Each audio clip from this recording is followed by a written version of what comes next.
Selamat pagi pemirsa. Kinerja penegakan hukum di 100 hari pemerintahan Prabowo Subianto Gibran Rakabuming Raka dinilai belum memuaskan.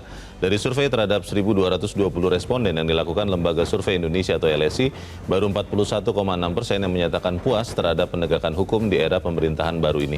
Sisanya menganggap penegakan hukum berjalan biasa-biasa saja, ada pula yang menilai buruk. Masih besarnya penilaian publik yang belum puas terhadap penegakan hukum harus menjadi peringatan atau alarm bagi pemerintah yang masih seumur jagung ini.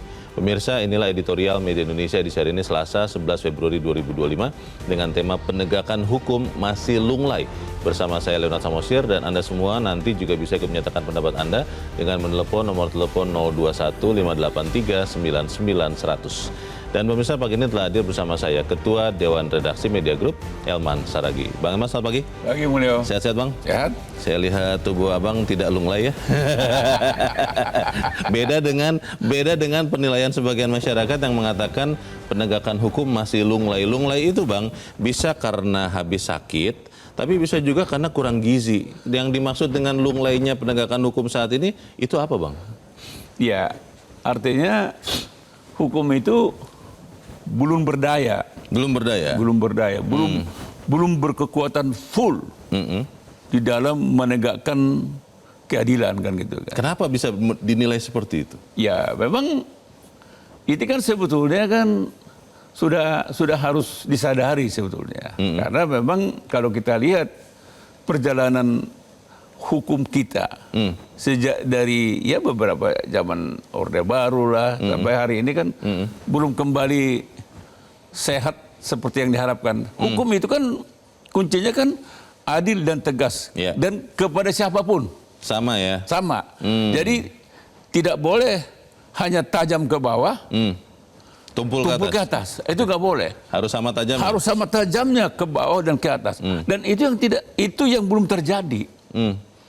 Itu sebabnya juga masyarakat juga seringkali hati-hati kalau bersentuhan dengan penegak hukum. Kenapa, Bang? Takut sekali dia.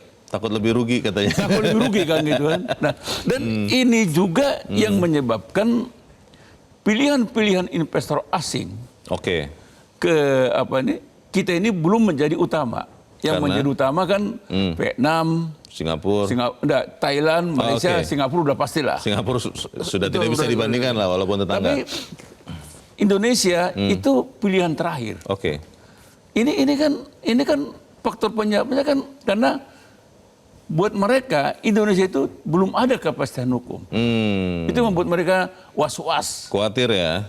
Sehingga memang kalau dikatakan sampai hari ini penegakan hukum lunglai itu, ya memang faktanya begitu. Tapi Bang, kalau kita lihat kan, kalau kita bicara pemerintah, sekarang kita lihat ketika KPK mungkin agak mendem begitu, tapi kan kalau kita lihat Kejaksaan Agung semakin aktif tuh memeriksa. Beberapa hari belakangan bahkan memeriksa lembaga pemerintah juga.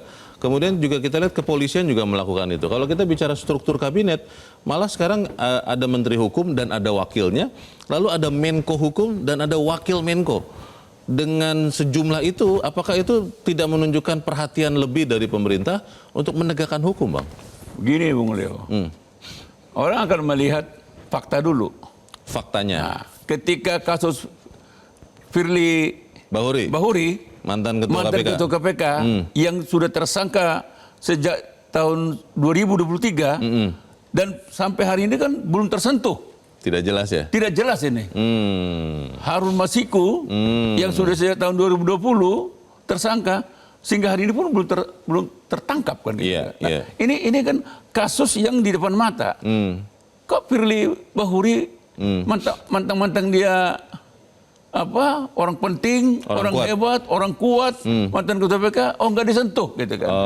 Jadi ini yang membuat masyarakat hanya tajam ke bawah, tumpul ke atas. Lalu muncul lagi kasus-kasus di luar itu. Katakanlah misalnya kasus pemerasan oknum polisi, 36 anggota polisi Polda Metro terhadap warga negara Malaysia, pengunjung Jakarta Warehouse Project. Jadi itu juga ikut mencederai. Muncul lagi misalnya terakhir ini kasus pemerasan terhadap anak bosnya Prodia. Klinik ya. Klinik itu. Ya itu kan. Iya. Itu juga kan mencederai penembakan siswa di Semarang dan sebagainya dan sebagainya. Ini yang membuat orang wah, nggak salah hasil survei ini kan gitu kan. Pertanyaannya Bang adalah apakah memang penegakan hukum lunglai, sekian peristiwa yang kita duga adalah pelanggaran hukum itu memang baru terlihat sekarang? Karena sekarang eranya medsos, media sosial, akhirnya jadi terbuka.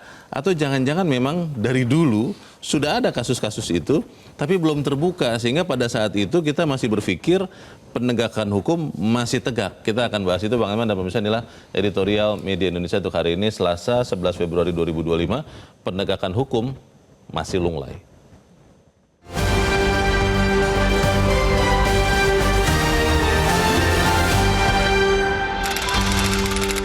Penegakan hukum masih lunglai.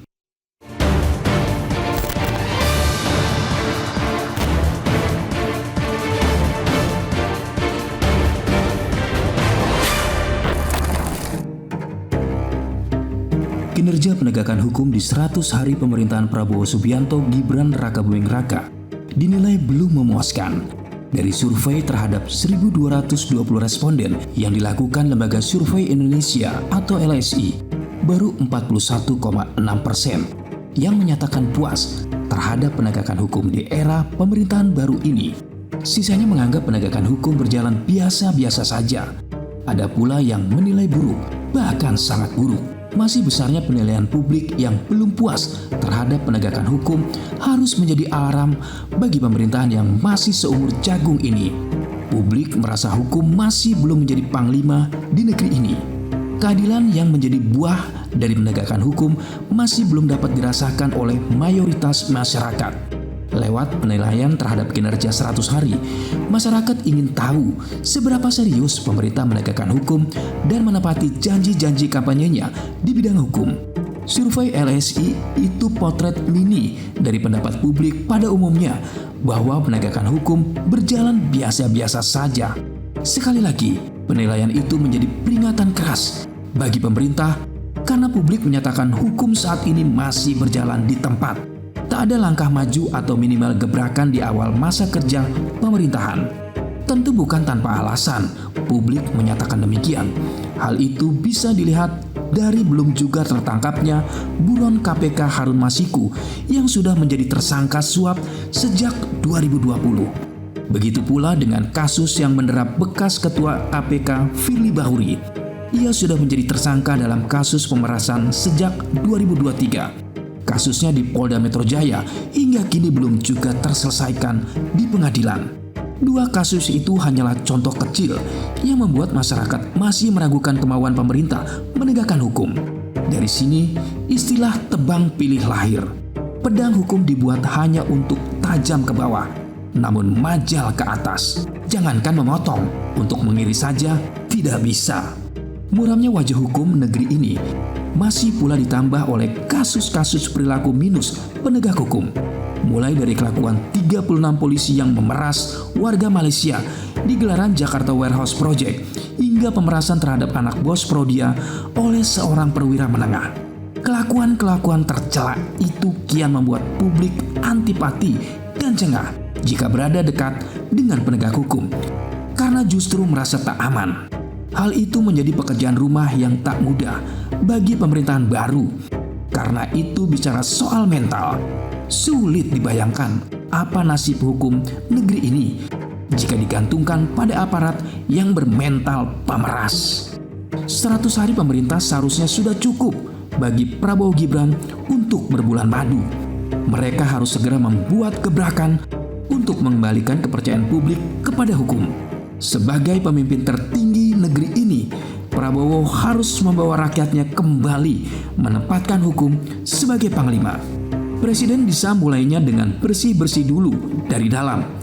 Buang semua virus yang masih melekat di institusi penegak hukum.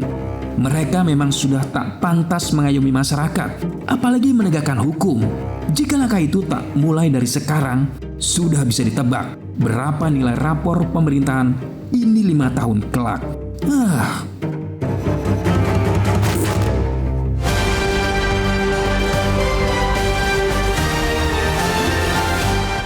Di bagian berikut Anda bisa ikut menyatakan pendapat Anda, pemirsa. Untuk saat ini tetaplah bersama kami.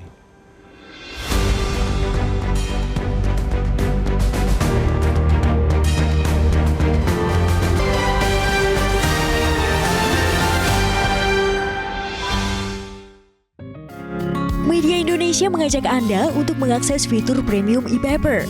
Dengan sajian konten berbasis intelektual dan meneguhkan kebangsaan, Media Indonesia tampil dengan lebih dinamis melalui e-paper Media Indonesia yang dapat Anda akses kapan saja, di mana saja.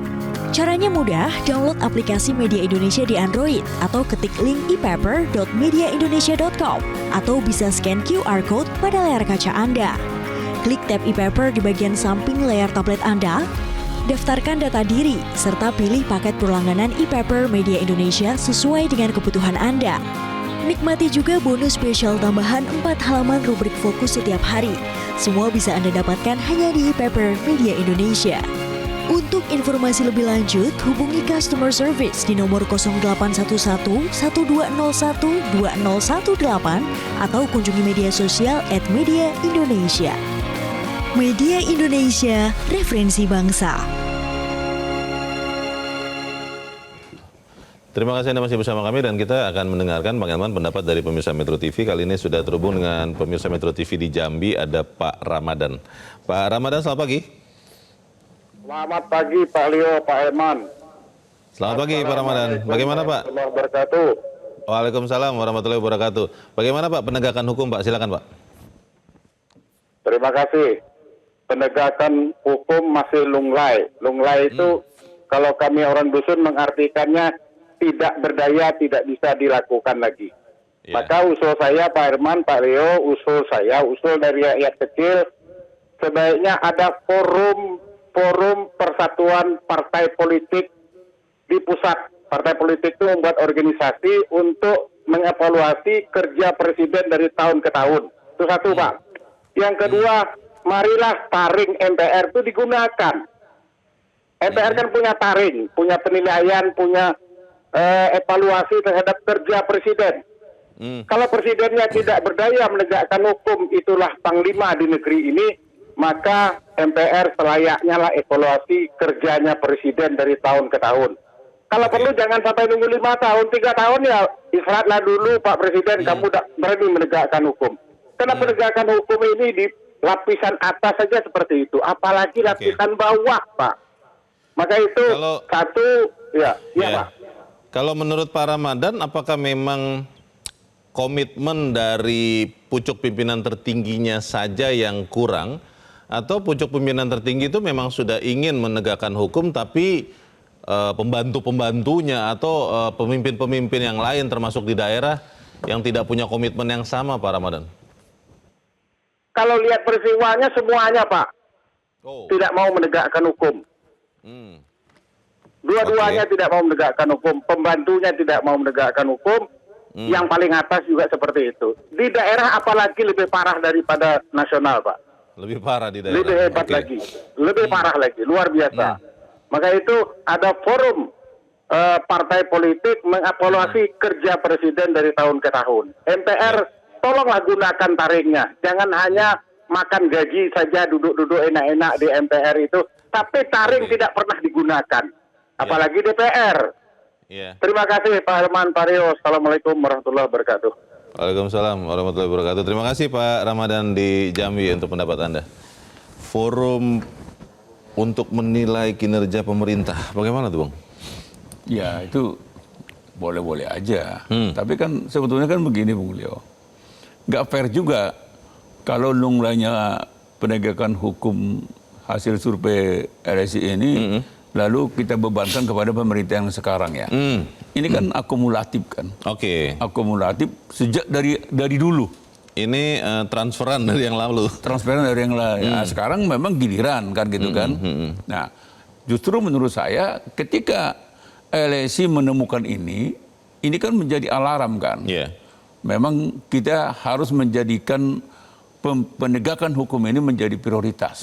Itu yang sebetulnya yang perlu. Jadi kita sih tidak ingin membebankan masalah ini hanya kepada pemerintahan sekarang. Masalahnya Bang, kalau kemudian kita mau tahu apa sih langkah awal atau quick win setelah ada hasil survei ini yang bisa meyakinkan kita bahwa penegakan hukum itu tidak lunglai seperti apa, kita akan bahas di bagian berikut. Dan pemirsa tetaplah bersama kami, Editorial Media Indonesia segera kembali.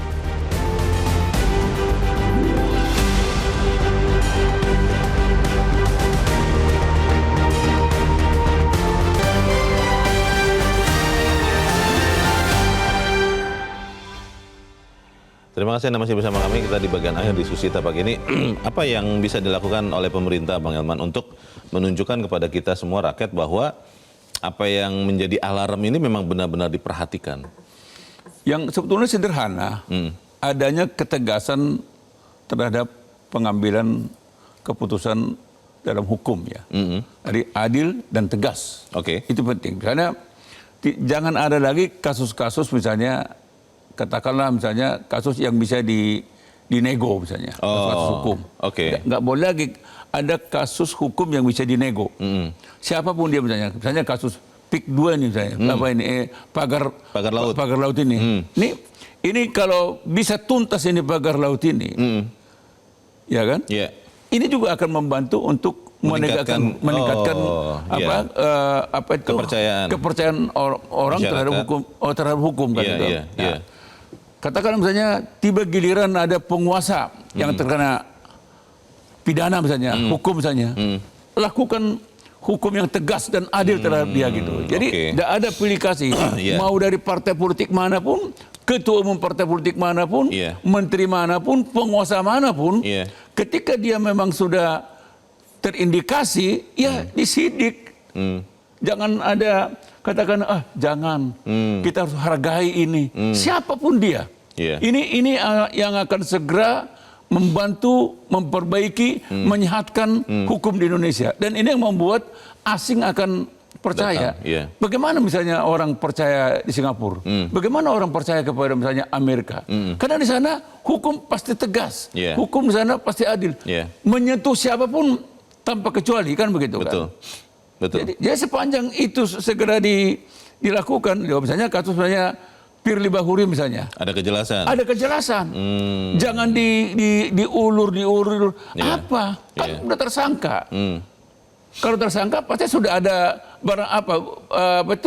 barang bukti awal. Ada yang mengatakan begini Bang, kalau sekarang di Indonesia kelihatannya bukan hukum lagi yang jadi panglima, tapi politik, katanya begitu. Itu bagaimana? Itu yang harus dibuang jauh. Jadi ke depan ini memang hukum itu menjadi panglima. Jadi harapan kita, pemerintah sekarang fokus aja dulu membangun hukum ini. Kan ada Menko. Menko Hukum. Ada Wakil Menko Hukum. Personelnya sudah cukup. Ada Menteri Hukum. Dan sebagainya. Jadi sekali lagi teman-teman, perlu ada ketegasan terhadap hukum, keadilan mengenai hukum, mudah-mudahan lunglai menjadi kuat. Baik, kita harap apa yang kita sampaikan ini membuat hukum menjadi tegak lagi. Bang Elman Saragih, terima kasih sudah di tempat ini Bang, selamat pagi. Pemirsa, Presiden bisa memulai dengan bersih-bersih dulu dari dalam, buang semua virus yang masih melekat di institusi penegak hukum.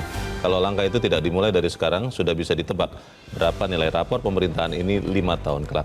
Saya, Leonard Samosir, berterima kasih Anda sudah menyimak Editorial Media Indonesia untuk pagi ini. Terus jaga kesehatan Anda, terus jaga nurani Anda. Selamat pagi, sampai jumpa.